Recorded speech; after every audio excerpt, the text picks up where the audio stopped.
हानिया, मुझे तुमसे इस बात की उम्मीद नहीं थी। हानिया, मैं तुम्हें क्या समझता रहा, तुम पर एतमाद करता रहा, और आज तुमने मेरे एतमाद को ठेस पहुंचाई है। मैं समझता था कि तुम्हारी भाभी गलत कह रही हैं, लेकिन आज वो सच्ची साबित हुई और तुम गलत साबित हुई। तुमने मेरा सर झुका दिया है। समझ में नहीं आता कि तुम मेरी ही बहन हो। आसिम, आप क्या इसके साथ गिले शिकवे करने लग गए हैं? अरे ऐसी लड़की को तो उठा के बाहर करना चाहिए, अभी और इसी वक्त इसे इस घर से निकाले, क्योंकि मैं इसे 2 मिनट भी बर्दाश्त नहीं कर सकती। ये इस तरह की है, मैं आपको हमेशा कहती रही, निकालें इसे। और फिर उसके बाद उसकी भाभी ने जल्दी जल्दी हानिया को घर से निकाल दिया और उसे कहा कि दोबारा अपनी शक्ल भी मत दिखाए। और हानिया बेचारी की किसी ने कोई बात नहीं सुनी। यूं हानिया दरबदर हो गई। वो सड़क पर यूं ही बेयारो मददगार चली जा रही थी। उसे नहीं मालूम था कि वो कहाँ जाए, कोई उनका जानने वाला भी नहीं था। हानिया एक सड़क के किनारे बैठकर रोने लगी। वो गिड़गिड़ाने लगी कि आखिर वो कहाँ जाए, कोई उसकी बात सुनने को तैयार ही नहीं था। अभी वो रो ही रही थी कि अचानक वहाँ पर एक खातून चलकर उसके पास आई। उस औरत ने हानिया से रोने की वजह पूछी तो हानिया ने जवाबन उसे सारी बात बता दी। हानिया बहुत परेशान थी, इसलिए रोते रोते उसने सारी बात उस अजनबी औरत को बता दी। वो औरत बहुत अच्छी थी। उसे हानिया पर बहुत तरस आया कि उसके साथ ज्यादती हुई है, इसीलिए वो हानिया को लेकर अपने साथ अपने घर चली गई। ये थे सालेहा बेगम और अमीन साहब। कई सालों से उनके यहाँ कोई औलाद नहीं हुई थी और हानिया को पाकर वो लोग बहुत खुश थे कि जैसे उन्हें उनकी औलाद मिल गई हो।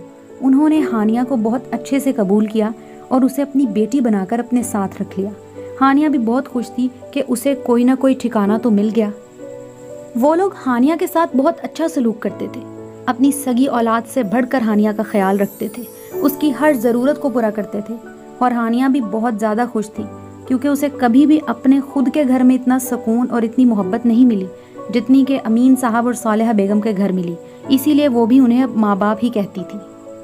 और देखते ही देखते यूं ही 5 साल गुजर गए। हानिया ने अब अपने बाबा के साथ उनका बिजनेस संभाल लिया था। अमीन साहब भी बहुत खुश थे कि उनको कोई तो है कि जो उनका बिजनेस संभालेगा। उन्होंने आधे से ज़्यादा बिजनेस भी हानिया के नाम कर दिया था। अब हानिया ही हर चीज़ को संभालती थी। एक दिन हानिया अपनी भाभी से बस स्टॉप पर मिली। हानिया तुम कहाँ चली गई थी? हानिया, हमने तुम्हें बहुत ढूंढा, मुझे माफ़ कर दो हानिया, मैंने तुम्हारे साथ बहुत बुरा किया है। मैंने तुम्हारे भाई को सारी सच्चाई बता दी थी। जिस दिन से तुम गई हो तुम्हारे भाई बिस्तर पर लगे हैं। हमारी तो ज़िंदगी मुश्किल हो गई। तुम्हारे साथ बुरा करने की वजह से आज इस हाल में है। ना कोई कमाने वाला है, ना ढंग से कुछ खाने को है, ना हमें एक पल का सुकून मैसर है। तुम्हारे भाई भी बस तुम्हें ही याद करते हैं। मैं इतने सालों से तुम्हें ढूंढ रही हूँ, लेकिन मुझे तुम नहीं मिली। तुम मेरे साथ चलो हानिया। तुम्हारे भाई तो होश में भी नहीं है, ना उनके इलाज कराने के पैसे हैं और ना कुछ और। मुझे माफ़ कर दो हानिया, मेरे गुनाहों की सज़ा अपने भाई को मत दो, एक बार चल के उन्हें देख लो। हानिया ने अपनी भाभी की बात मान ली और घर जाकर अपने भाई को देखा तो वो वाकई बहुत बुरी हालत में थे। भाभी, आप फिक्र मत करें, भाई का इलाज मैं करवाऊंगी और जो भी खाने पीने का सिस्टम है, आपका सारा सर्कल, वो भी मैं ही अफोर्ड करूंगी। मैं अब इस काबिल हूँ कि मैं ये सब कर सकती हूँ। बस कल ही भाई को अस्पताल एडमिट कराना है। उसके बाद हानिया ने एक अच्छे से हॉस्पिटल में अपने भाई का इलाज करवाया और वो दिनों में ही ठीक हो गए। हानिया, मुझे माफ़ कर दो मेरी बहन, मैंने तुम्हारे साथ बहुत बुरा सलूक किया। काश उस दिन मैं तुम्हारी बात सुन लेता और तुम्हारी भाभी की बातों में मत आता। लेकिन हमें एहसास हो गया है, हमने तुम्हें बहुत ढूंढा। आज तुमने हमारे साथ फिर से अच्छा सलूक किया। लेकिन हानिया, अब तुम कहीं नहीं जाओगी, तुम्हारा भाई है ना, अब तुम हमेशा हमारे साथ रहोगी। और हमें माफ़ कर दो हानिया, दोबारा तुम्हारे साथ ऐसा सलूक नहीं होगा। भाई, मैंने आप लोगों को माफ़ किया, मुझे आप लोगों से कोई शिकवा नहीं है।